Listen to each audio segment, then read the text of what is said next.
महाराष्ट्राच्या संदर्भात जो विषय आहे, तुम्ही परिवहन मंत्र्यांना पत्र लिहिलं होतं आणि रिक्षा चालकांचा विषय मांडला होता.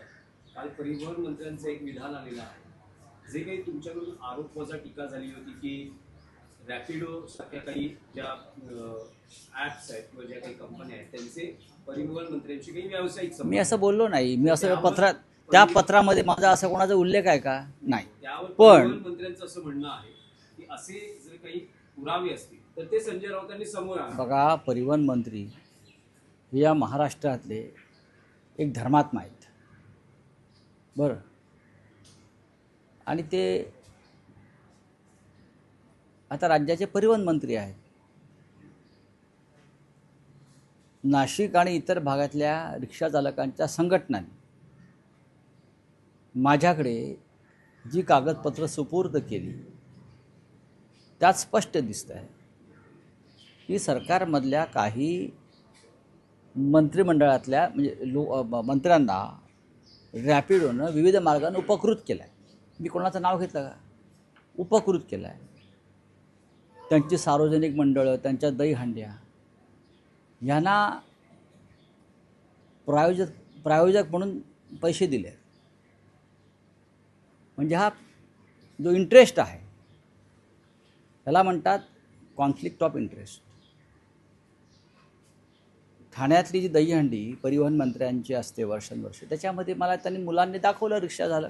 हे पहा, ज्या रॅपिडो कंपनीला आमच्या छाताडावर बसवलेलं आहे त्यांनी परिवहन मंत्र्यांची जी दहीहंडी आहे कोट्यावधी रुपयांची, त्याला स्पॉन्सरशिप दिलेली आहे, इतर काही मंत्र्यांना दिलेली आहे. आता हा जर मुद्दा समोर येत असेल तर परिवहन मंत्र्यांचं हे काम आहे की रिक्षा चालकांच्या आरोपांचं समाधान करणं. माझं नाही, मी हजारो रिक्षा चालकांचा प्रतिनिधी आहे. उद्यापासून मी रिक्षातून फिरेन पाहिजे, बरं. हे तुमचं काम आहे. तुम्ही आव्हानं कोणाला देत आहे? रिक्षा चालकांचे शिष्टमंडळ तुमच्याकडे भेटण्यासाठी वेळ मागत आहे. ही आमच्या पोटावरती जे तुम्ही मारताय, लात मारताय रॅपिडोच्या छत्राखाली, आमचं तुम्ही म्हणणं आहे का?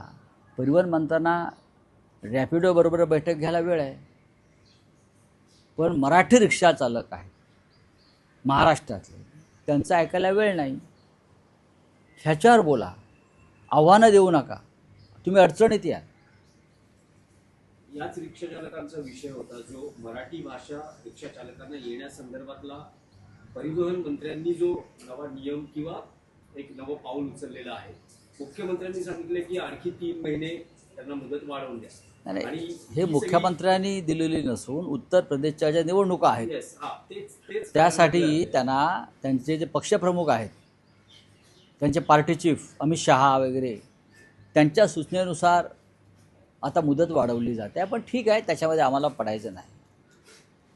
योगी आदित्यनाथ किंवा अमित शहा, नरेंद्र मोदी यांच्या आदेशानं ते काम करत आहेत. मी ज्या रिक्षा चालकांचा प्रश्न मांडतो ते मराठीच आहेत ना. मराठी येण्याचा आणि मराठी रिक्षा चालकांची रोजीरोटी हिरावून घेण्याचा, हे 2 वेगळे प्रश्न आहेत. मी मराठी रिक्षा चालकांची रोजीरोटी मिस्टर परिवहन मंत्री हिरावून घेत आहेत रॅपिडोच्या माध्यमातून, तो प्रश्न मांडतो आहे. दुसरा कोणताही प्रश्न मी मांडायला तयार नाही. आणि ह्या रिक्षा चालकांच्या शिष्टमंडळाला परिवहन मंत्री अद्याप का भेटत नाहीत? मी स्वतः वेळ मागितला आहे लोकप्रतिनिधी म्हणून. तुमचं आमचं काय भांडण असेल ते असेल राजकीय, पण मी लोकप्रतिनिधी म्हणून, खासदार म्हणून आपल्याकडे रिक्षा चालकांच्या वतीनं त्यांचे प्रश्न मांडण्यासाठी वेळ मागतो आहे. आणि आपण अमित शहांना विचारल्याशिवाय मला वेळ देणार नाहीत. पक्षप्रमुख तुमचे दिल्लीत आहेत, तुम्ही अमित शहांना विचारणार की संजय राऊतांनी माझ्याकडे वेळ मागितलेला आहे, मी काय करू? तिथं म्हणतील त्यांना वेळ देऊ नका, पण मी त्यांच्याकडे वेळ मागत राहील. अमित शहा मंत्रिमंडळातून जातील तेव्हा बहुतेक ते मला वेळ देतील. काय हरकत नाही, त्यांचं स्वागत आहे. जर रिक्षा चालकांच्या किंवा मराठी बेरोजगारांच्या प्रश्नावरती त्यांनी माझ्याकडे आलं तर मी त्यांचं स्वागत करेन, त्यांनी मला वेळ दिला तर मी त्यांच्या कार्यालयात जाईन. याच्यामध्ये कोणत्या इगोचा प्रश्नच येत नाही. हजारो रिक्षा चालकांचा हा प्रश्न आहे, त्यांच्या कुटुंबाचा प्रश्न आहे, मराठी मुलांचा प्रश्न आहे. हां, सर आणखी एक विषय असा होता की उपमुख्यमंत्री एकनाथ शिंदे हे गेल्या आठवड्यापासून त्यांच्या मंत्र्यांचं प्रगती पुस्तक